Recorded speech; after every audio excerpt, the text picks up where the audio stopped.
Hey y'all, it's me again. Huge Fat Man back at it again with another video. Like, comment, subscribe. Anyway, um, what are we doing here? You guys read the title. This is the in the last video I said I'd enter the Epic Game Jam, and so I did that. Cool, right? I also simultaneously said in the last one that if I managed to make a button that you pressed and it said you win, then I would have been happy. And we got pretty close to that. We did a little more, but expectations were rightfully so extremely low because it's my first ever game jam, and I gotta say I definitely had some problems happen, including me getting sick halfway through and then just powering through like a cold while I'm like dying. Um, I look like sick SpongeBob, like in his chair where like one of his eyes are falling down, and I was just like working on the project. Anyway, um, the game I made is called Telio, and I'm just gonna. Hopefully, this video is not an hour. It it's probably gonna end up being that way anyway. But YouTube's got chapters. You can watch what you want, and I just recently learned how to use that chapter system on the videos. So now my videos will be nice and chaptered when they're all long, and that'll be helpful for people. So you guys can watch what you want and not watch what you don't want. But luckily it's all organized. So this is Telio, and let me show you guys. Let me pull up the. I'm gonna go incognito because why not? There's a little game jam page here, but basically, right, I entered into the game jam for the Epic Games 2022 because it was convenient. I was like, hey, why not?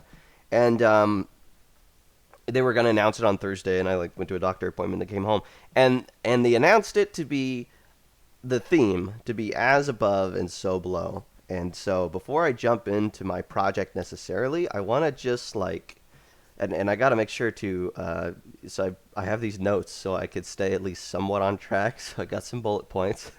But briefly, before I even hit my bullet points and get started, I want to just, small rant. I'm not a huge fan of this theme. I don't know. This is my first game jam. I have no idea whether themes are usually kind of in this realm of this restricted, but I'm gonna say it's a little bit restrictive or a decent amount restrictive because doing some research on as above so below, and I have a whole other a TXT file with all my different kind of brainstorms for different game jam ideas when I heard about this theme. But I think that this theme's kind of restrictive because the whole as above so below implies a dichotomy between two things. This similarity at the very least between two things, and that's fine. That's great. That's something to go off of. That's a prompt in of itself. Two things that have a dichotomy. Done and done. But my problem is that as above and so below not only applies a dichotomy, but now it also applies a vertical dichotomy. And you could even see this where they have the sea and then they have clouds here. And so your ideas get kind of really limited when they're now saying, okay, now you're going to have a dichotomy and it needs to be something of vertical dichotomy, because that's the implication with as above and then so below is this vertical relationship between two things. And so my thoughts were that's pretty limiting because you've only got what's going to happen? You've got heaven and hell, so you've got like metaphorically and kind of a generally accepted something above and something below, right? And then you've got all the literal stuff, which is just, you have like, lava, rock under the earth. You have the sea, and then you have land, and then you have clouds. And then if you want to take it another level, you have space. And so I guess you could have a dichotomy between, you pick one of those things and then pick another one and then have a dichotomy between those two things. But then that's about it. So you're either going to do this metaphorical kind of dimensional thing with heaven and hell, and maybe because even Stranger Things has their dimension. I'm pretty sure is called the below. I might be wrong, but but you get the idea. Like it's going to be a dichotomy, and it's going to be a vertical thing, and so it just seems a little more restrictive than I would have assumed the game jams are supposed to be. So I'm not a huge. I off the bat was not a huge fan of this theme, but just because of that, I think that's kind of pretty restrictive. But anyway, I haven't actually played the other games yet, too, so I don't know how many people actually follow the theme because I saw like one comment on one saying that they're happy somebody even followed the theme this time. So you know what? This is my first time. I have no idea what happens in these. So anyway, but I just wanted to get that out of the way. My thoughts on that theme, because or else I won't be able to go to sleep at night. Moving on. Let's jump into this stuff. Okay, so that was part of my pre-thoughts for that theme. I was like disappointed because I thought that was a little bit too specific. Nonetheless, I was going to roll with it. So I wanted, inevitably, I'm going to need a similarity, and it's going to have to be a similar relationship between two things, and it's going to have to be vertical. But I simultaneously wanted to do something with audio and meta sounds, and I wanted to learn new stuff while I did the game jam, and especially with like meta sounds and audio, which is what I wanted to kind of be doing work in, etc., etc. Gosh, one sec. All right, I'm still recovered for that cold, by the way. So if I'm a little stuffed up and blowing my nose, you guys know why. But so that's where I came up with this idea.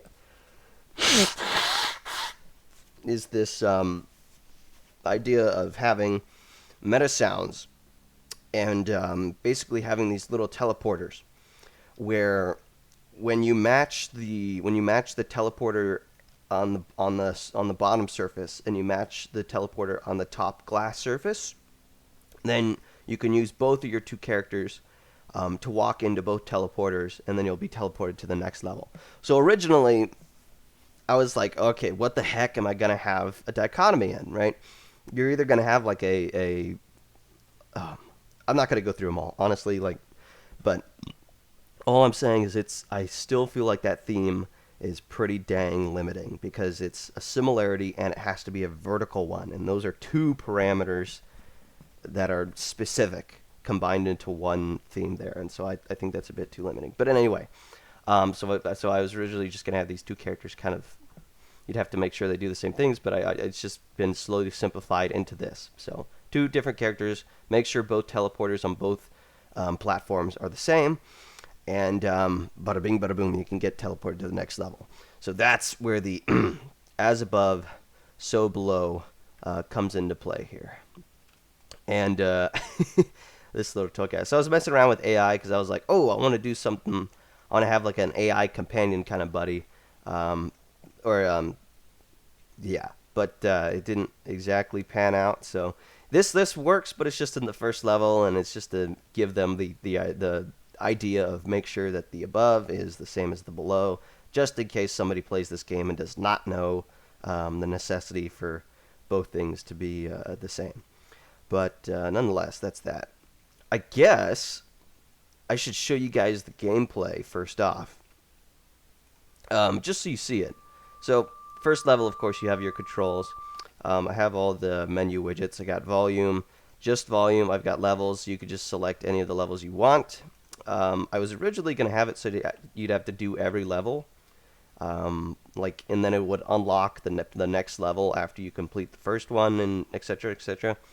I was running out of time. I was just running out of time, and so I was just cutting features. So the whole saving things when you exit out of the game and then come back in, the whole ability of saving stuff, I had to cut that. I did a bunch of code and then still had to cut it because it was just the troubleshooting was going to get too long. Audio, I was going to have a particle setting, it was too long. I just start cutting things. So at the end of it, I managed to get the bare minimum, including my YouTube page linked in here. So part of the bare minimum necessity. No, I did that early on, but yeah, stuff started getting cut, like particles and some of the more advanced level stuff, just because oh my goodness, I was running out of time. I got this game jam turned in about 8 minutes before the thing was due, anyway, I'll talk about everything that happened later on. But so you guys could see the gameplay. You can you move around, shift, fast and run. Control is slow, and the whole idea is that you have to, if you can hear this, you have to match this teleporter's frequency and sound wave, basically sound wave, with the one down here. So you can hear this one's a little higher. And so you use M1 to interact, and then you can use Q and E to move it, and then Shift and Control also works on Q and E. And then I also have these little like knob guides just to help you find the right spot, because honestly it would be way too hard if you didn't have knob guides. And also, once again, I think my realizations that the game jams need to be like much easier for the general audience. Hindsight, it's really good I added these and made them pretty easy to use. But anyway, once you get the right frequency, you can even hear it, right? But it's the same sound as up here. It's the same sound wave. So then you put both characters into the teleporters, and you get teleported to the next level. So that's the gameplay, and it's the same for each. So you just find out which teleporter you need to match, and then you try and start matching the sound waves for the teleporters. I think, is it level 3? No, level 4. But it even gets more interesting, because level 4 is now it's not one teleporter that's working, and you have to match. Now both teleporters are broken, and you have to match that this teleporter's bit crusher with this one, and this teleporter's frequency with this one. And so, but it also works. So, it can get really interesting.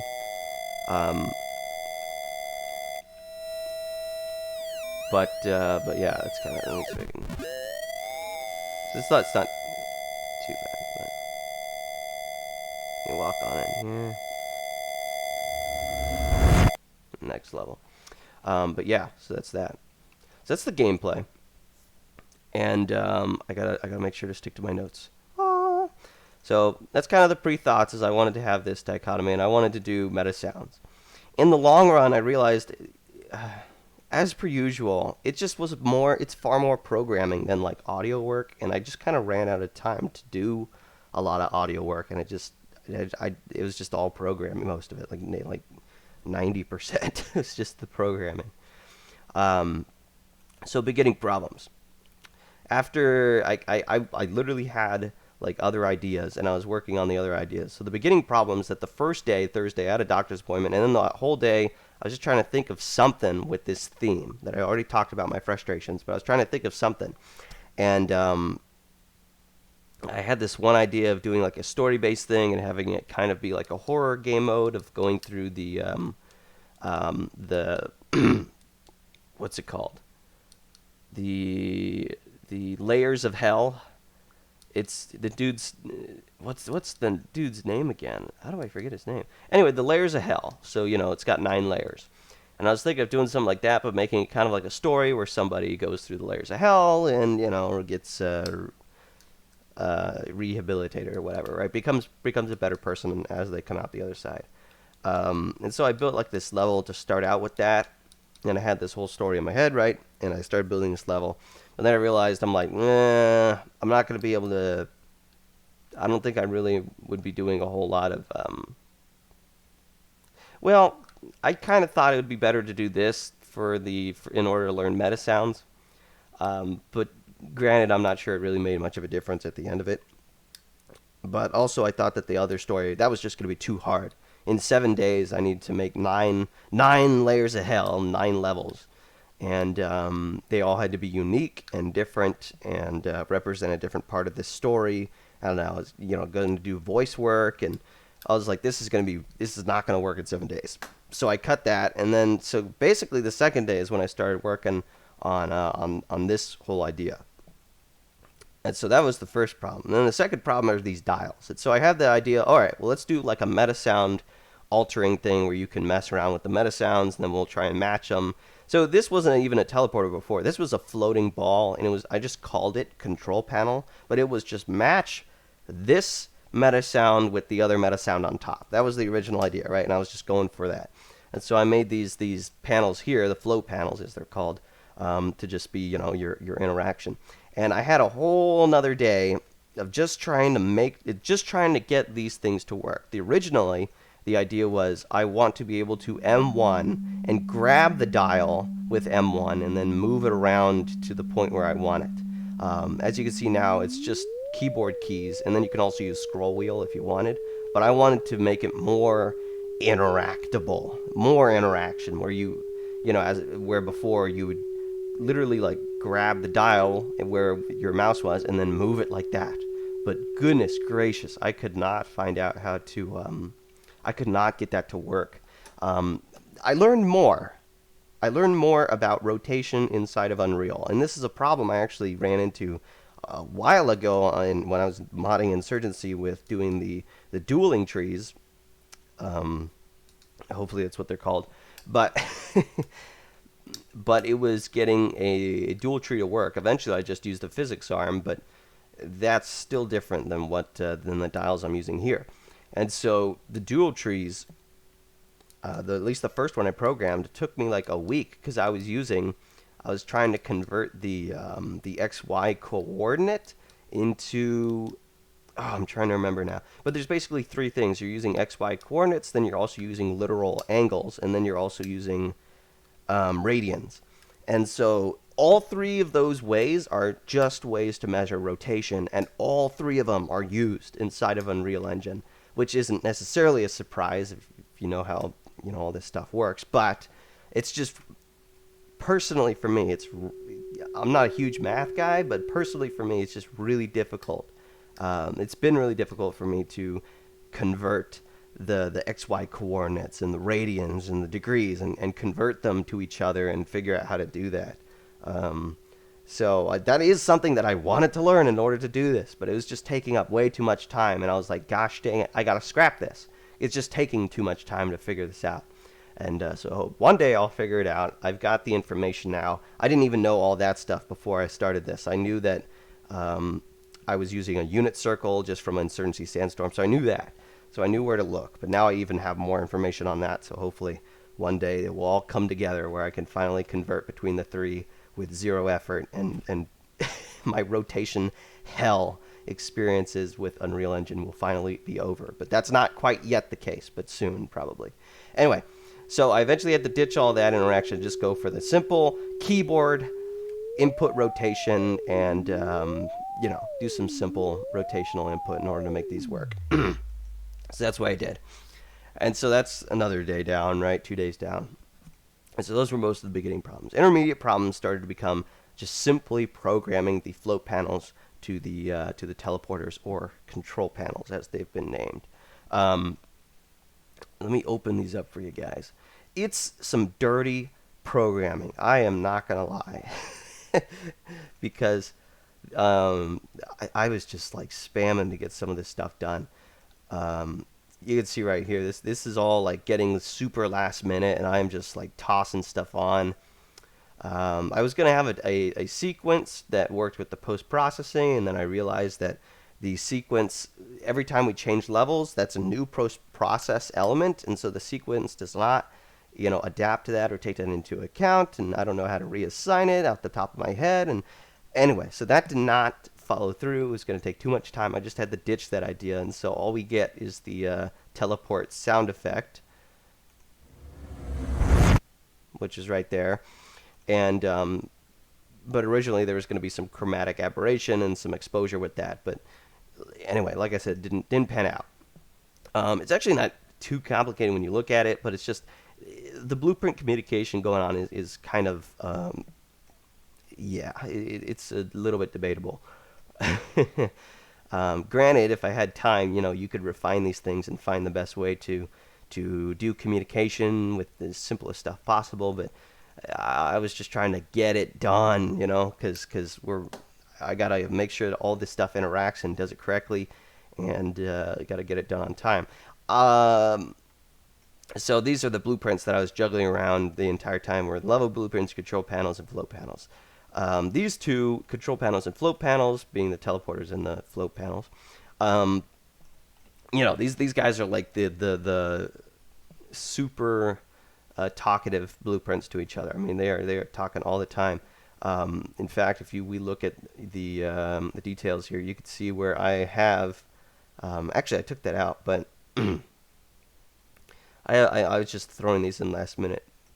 But you have to click the other control panel that it's interacting with, and then you also have to say which level to load because it loads from that.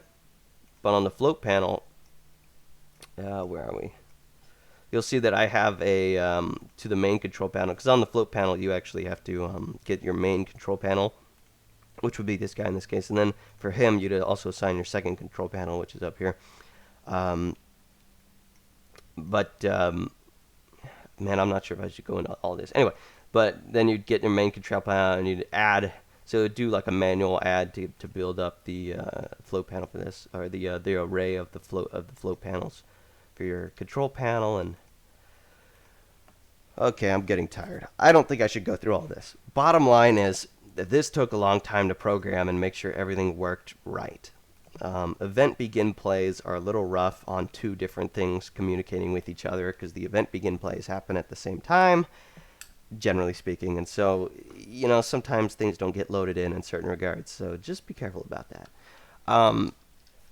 Aside from that, I want to get across at least the bottom lines of what I was trying to do, and managed to succeed, mind you. These were going to be, you have to understand meta sounds. Let's see if we can grab our meta sounds. I'm doing I have tabs over to the right, but you guys need to be able to see what I'm doing. Meta sounds. So I have one for every level, but meta sounds are, they're modular. That's the whole point. I mean, blueprints, this, modular. And so, because meta sounds were modular, I was like, okay, I'm going to make some blueprints, because my whole game is based on matching two meta sounds together. So I was like, I can make infinite levels if I make things modular. And I always make things modular, even in my old programming. I love modularity because if you program it right and you make a modular system, then you can just pump out content. And I mean that. If your gameplay is fun and that system that you made is not only fun but modular, now you could just spam content out. It is that easy. And so the only reason why I have 9 levels here is because I ran out of time. But I want you guys to know that I made levels 4 through 9 in maybe a few hours or so. Maybe even a couple hours. Maybe a few. We'll go with a few and round up. But I made all these levels in a few hours because, and even at the end, I was getting faster as I continued to make levels, because I was actually figuring out better ways to streamline how it was programming in all the parameters. But like seriously, it was like these all came in the last kind of few hours. These were originally there just because these are the levels I needed just to test and make sure that level loading and all that stuff is working. But and then I just kind of made sure that these conformed. But yeah, seriously. So I'm a huge believer in modular design. I practically always do it. So just to show that off, let's move this up. Here is the frequency panel, or sorry, the first float panel, and it has frequency. But you could see where it will just talk to this panel, which holds our meta sound, and then it will also tell it what level to load and yada da da da. But you just have to get it and get its public variables. There's another name for that, the instance editable, and just change them.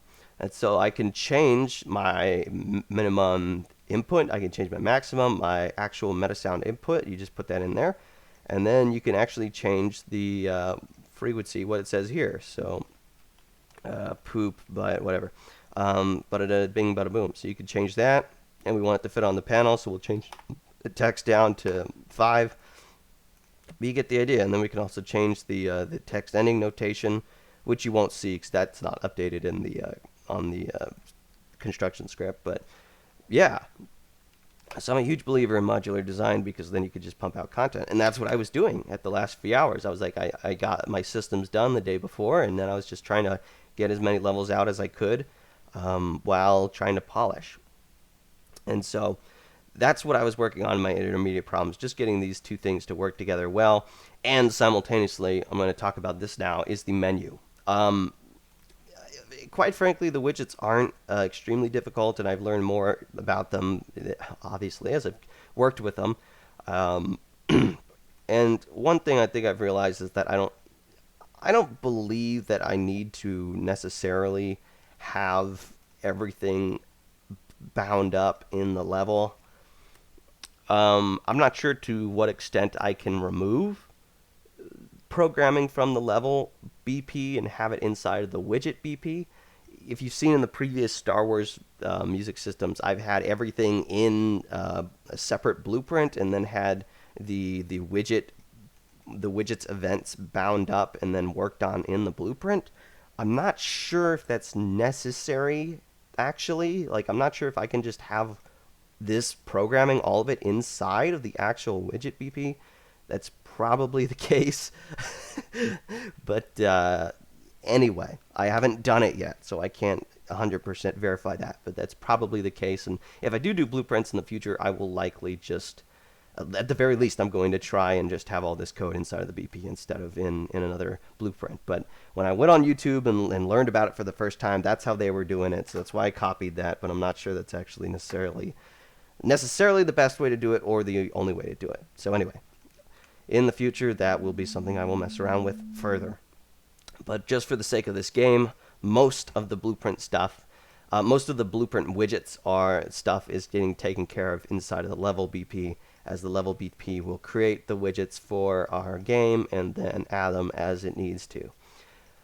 The one widget that doesn't do that, which is where I kind of started to get this idea that I'm pretty sure I can just do everything in the BPs, but I just didn't cross my mind yet, is in the levels widget, where I was like, I'm gonna bind 9 buttons in the level BP, and then I was like, well, that's stupid. Let's just do it here.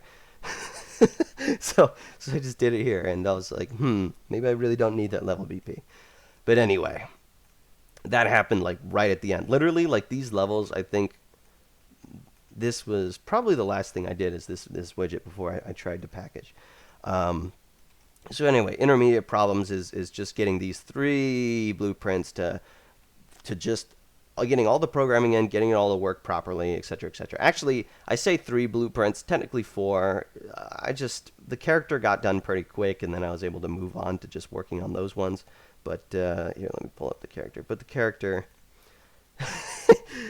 you can see my extremely detailed character right here. It's literally just cube. It gets the job done. I was going to have this attached to the camera, I'm sure you can tell, but there was some troubleshooting that had to occur in order to get it to work properly, and I was not doing that. So I just attached it to the body, and so the head does not move at all. But, you still got the head, so whatever. But anyway, technically 4 blueprints just because of this. I used this first push and template, and then I just added all this stuff I needed. And gamepad stuff is useless because who uses that? And actually, is all this useless? I never used this, actually. It's always I never use them. But anyway, this is the only 2 things I used is the I ever uses the jump, actually. Did I do that myself? I don't remember. Anyway, character's actually pretty simple. It's just a line trace, and then we're testing line trace to figure out whether we can interact with something, and then we do a double click on double click, or we do a de-interact, literally like using the M2, and then that will remove our grab over the dial. And you can see that when we have particles coming out from the top of the dial, just a little thing to let you know that we actually interacted with it. And just, surprise, surprise, the particles coming from the teleporter and from the dial, those were also last minute. So this is where we get into the last problems, is that all of the polishing happened pretty much on the last day, and all the levels level 4 through 9 all happened on the last day, and all of the polishing happened on the last day. So literally, like, I got sick. I was spending too much time on this. I need to spend more time sleeping, and I did sleep a decent amount. But anyway, bottom line is the most important thing that I didn't even get to here. I literally didn't get to it because I ran out of time. But the most important thing to remember is that people don't want to see the default stuff. And so as time was like seriously getting low, and I was allocating the best I can because I am like a last minute master at this point with schoolwork and just everything. um, I know that people don't want to see default assets, or at the very least they need to see something slightly different from what they've experienced before. And so I was like, okay, what can I do to make sure that this is not, default world asset? And so bottom line is I grabbed the exponential height fog and I just change it up. I just changed the height fall off a little bit. I changed the color a little bit, and boom, the scene looks a little bit different. Actually, enough so that it kind of almost feels like a different skybox, just a little bit. But it's, of course, just the same clouds. And that's the same with every level. You'll notice where you're like, oh my goodness. Well, not necessarily this one, even though this one looks a little straightforward. But you're like, oh, wow, look at that, a different level. It's like, no, this is just a different default matte. And this is just the height. This is just the fog. This is the fog with a different color and a little bit of a different what was that parameter on that? With a little bit of different fall off, and that's every single level. But because the height fog has such a effect on just how things look in all, overall, it actually does give every single level a unique feel, regardless of it taking almost no effort whatsoever. And so that's the smartest way to do this, and that's exactly what I was trying to do and pursue. Is like, I'm out of time. How can I make this unique? How can I make it at least feel slightly polished while putting no effort into it, because I have no more time. And so that's the biggest one. Is I just messed around with the exponential height fog a bit. I messed around with post processing a tiny bit in some of them, by adding some chromatic aberration just inside of the level, and other levels don't have it. It's just, how can you make things that make levels feel different and unique with it taking absolutely no effort or time? Because, like I said, I'm out. We don't have any left to spare. And so that's how I tried to make these levels still feel unique, is just do that. I was going to have like a dynamic material for the platforms, and have that kind of change in order to make the levels also modular, but uniquely modular, so I could just keep spamming a level. Didn't get to that. Didn't have time. So I was just using different default materials in order to, once again, just make the levels feel unique. And so anyway, the particles on the teleporter and on the dials, excuse me, I had print statements, and so I never even needed these particles. But once I got rid of the print statement, and I knew I needed to do this, but it was even more evident once I got rid of the print statements, just the necessity for you having a understanding of what you're currently interacting with and what's currently operating.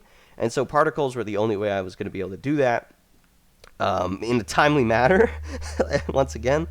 So I know how to use Niagara. You guys have seen in the last, if you watch my videos, the Battlefront explosion. I know how to use Niagara, luckily. And so I was able to just, like, these are default particles, obviously, but I was not worried about the way the particle looked like. I did not have a texture ready to put inside of the sprites. I was just like, F it. And I changed the size. These ones, I gave it a box. I changed the size, made them float the way I wanted to. All this stuff still has to be programmed in, but I know how to do it.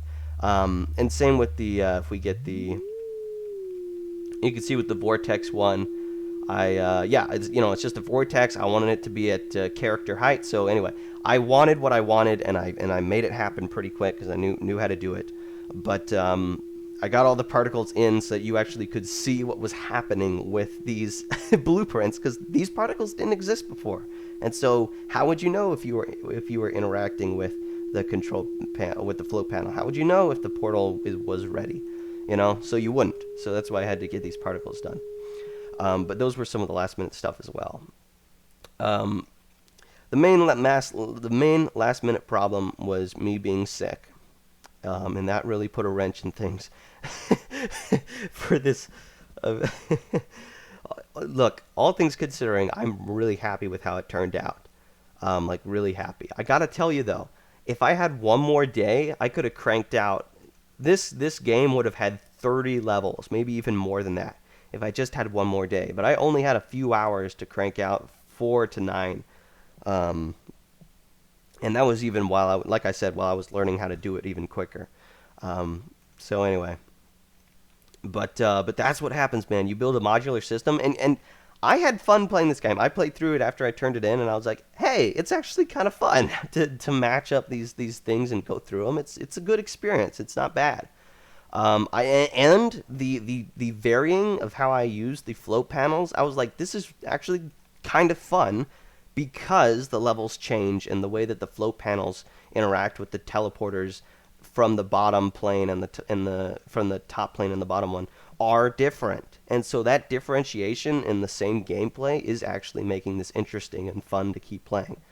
Um, it is really sad that I didn't get to do that even more because I only have 9 levels. But if I had 30 levels, I mean, it could have gotten really cool, but just not enough time. And I got sick. But anyway, so that's pretty much it's kind of basically it. The last thing is less to take away. I do want to say I had my expectations low, and I did manage to exceed them, which I'm actually pretty happy about. I thought it was going to be much worse than it turned out. Especially once I got sick, I was like, man, should I, like, you start questioning even if it's worth finishing this off. Of course it's worth finishing it off. I put in the effort, all that programming and all the time. I got to turn something in, but it's like, should I even try and keep working on it, or should I just leave everything default, like I was talking about? But nobody wants to see the default stuff, and that's like the absolute sign of not putting in effort if you're not able to make the levels at least feel different and unique. And so I knew what I needed to do in order to make in order to get what I needed done. I knew what I needed to do in order to make things feel unique and make it still fun to play. And so I cranked it out, finished it off, and turned it in, and I'm pretty proud, all things considering, what went down. So takeaways are, though, I don't know if it takes a day for people to get things together for sure. I have a life. Like, I wasn't spending every day being able to do just full days of work on this. And then like I said, I got sick too. So it was definitely, that's why I say all things considering, I'm happy how it turned out. I don't know if it takes people a day to kind of finalize and get to and then on day 2 to actually start on the main project they're working on. But hopefully I could do the whole process a lot faster. Is that at the very least is the bottom line. Lesson learned and takeaways. Takeaways as well is that if you think something's going to take 1 hour to program, even though I've been doing this for 6 years plus, you're like, oh yeah, I could do that in an hour. It's like the bottom line is you can do it in an hour if you already know how to do it. If you don't know how to do it and you're like, oh yeah, I can do that in an hour, that's just not true. Because the troubleshooting is always ridiculously time consuming. And it's just something to always keep in mind. It's just always ridiculously time consuming. If you don't have to troubleshoot if you already know what the problems are and how to fix them, right? If you already know how to do it, yeah, you can get it done relatively quick, and accurately you can determine how fast it's going to be. But when it comes to unknown errors and unknown parameters, and especially if you haven't done it before and you don't know what and if there's any unknown parameters, or it's not going to take 1 hour, it's going to take 3 hours. And so I guess that's always the takeaway when there's deadlines, is that give yourself more time is the the always last thought of every single person with a deadline is, if only I had more time. But yeah, bottom line is, were you able to achieve what you wanted to achieve in the time frame? And I feel like I was able to get a good quantity of what I wanted. I would have wanted more levels, but because I knew I could crank out levels because of my programming, but because of the way I do that and the modular systems I build. But yeah, I ran out of time, but I managed to get all these levels in the last 6 levels in the last few hours. So anyway, so those are the takeaways. I do want to say, last thing, here's another fun lesson, is that in the actual game, that I turned in, and by the way, this build that I have here is no different from the one that I packaged and turned in. In the actual build I turned in, this level is not like glitched so bad that it doesn't work. Once again, you could still make the dials work, but this portal up here, you can hear a sound right now, but in the actual packaged build, this portal doesn't make a sound, which is a glitch. And that's not, every portal that's finished like this with its particles is supposed to have the finished sound.